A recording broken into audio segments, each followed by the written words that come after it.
Before I get started, one, make sure you follow me on social media here and definitely leave a comment. I read all of them, and comments keep me motivated because it shows the audience is engaged. On that note, let's play the game. What did I do this week? Well,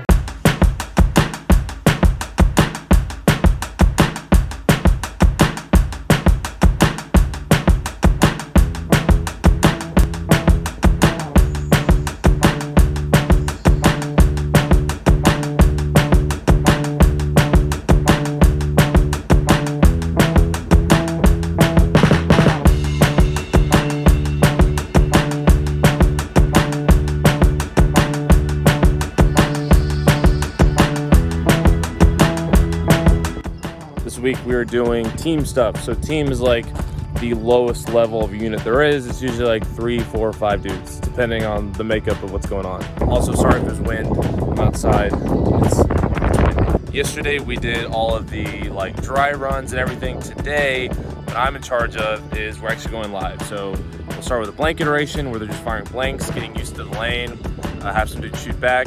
And then at the end of the day, they'll have live rounds going at it. It'll be a good time.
So we just got the replacement for the Humvee.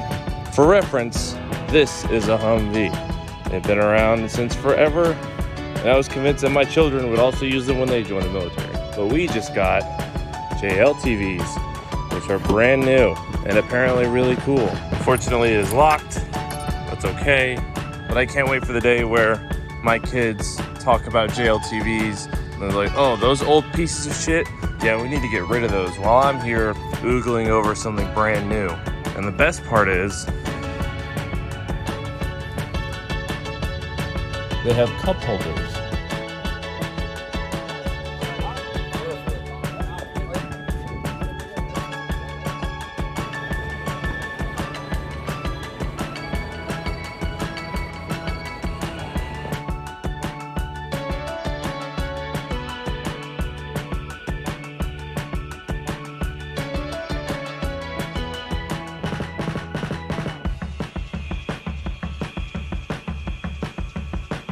I understand that when I say team, that might not make sense as like a group of people and like what that actually means. Same thing with like the rank of specialist. It's a weird name for a rank that if you're not around it 24/7, you might not like understand like that there's a rank called a specialist. And while that sounds really cool, it's really just like a senior or private. But for training purposes, we're in the middle of like a training cycle leading up to another gunnery, which is what we just got done doing with all the brads and the mustache and everything. But this gunnery is going to be a little bit more intense. It's going to have more training into it, which involves dismounting, guys getting out of the brads and then shooting along with the brad shooting at the same time. It's going to be a fun time. However, to do that, we have to qualify everything before we can even do that. And that means starting at the lowest level. So getting dudes qualified on their individual weapon systems. So really just the basic soldier level. And if you get a bunch of soldiers and like say 3 or 4 of them, then you have a team. You get a couple of those, you got a squad. Handful of those, you got a platoon. And then you get like,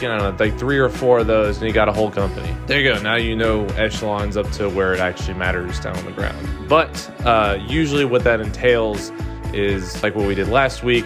with team sticks, and then live fire, sticks being situational training exercise, thanks to the people who corrected me on that and from an earlier video. And then you typically go from sticks, which is like doing lanes, firing blanks usually, into a live fire, which is usually a preset lane like it was here with targets and all that good stuff. And then once you've certified teams, then you can go up to squad. Once you've certified squads, you go up to platoon. And for us, since we're brads, we'll also do sections, which is 2 brads at a time. It's a whole thing. And the whole training cycle eventually builds up to an NTC rotation, and the NTC rotation qualifies you for deployment. It's a whole huge thing. It's actually a gargantuanly large calendar just put out years in advance of like where people are going and then backdating it from there. However, before we can have our dreams of second Romanian summer in the sun, we have to get dudes qualified. I know I said I was going to be doing a different like format thing where I do day by day, but these past few weeks I've been so busy and then bogged down like in the actual tasks that I would be talking about. If I took the time to pull my phone out, start filming 24/7 and making commentary on it, it would have made the training suffer. So certain things I'll still be able to do that, and with things like a live fire where I'm making sure soldiers aren't shooting other soldiers on accident or on purpose for that matter, it's best that I'm more involved in the moment, and then I just talk about it here with you people. Anyways, thanks for watching, and I will catch you